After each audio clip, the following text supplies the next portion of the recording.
I think that there are reasons to be concerned about the vulnerabilities of machine learning systems without getting too exotic. I mean, I worry less about Skynet and Terminator than I do just sort of about like digital flubber.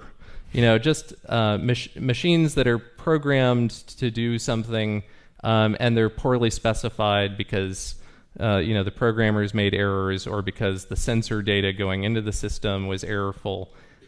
So I think including autonomy in fairly high stakes systems is something we should be very careful about, and not just in the area of weapon systems. I mean, also in financial systems, also in power systems.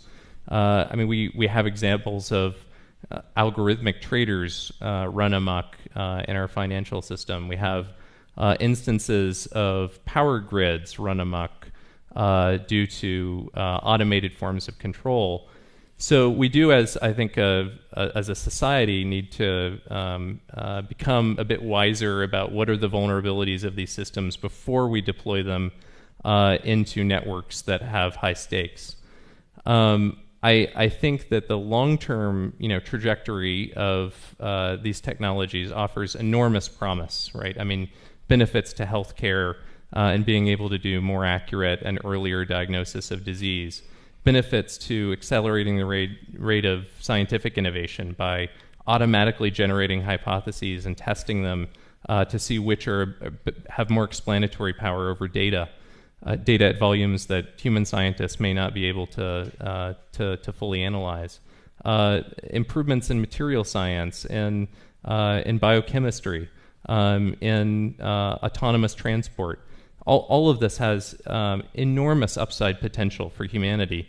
But in order to navigate the various speed bumps along the way, I think being mindful of some of the safety and vulnerability and reliability questions is something that is worth paying attention to.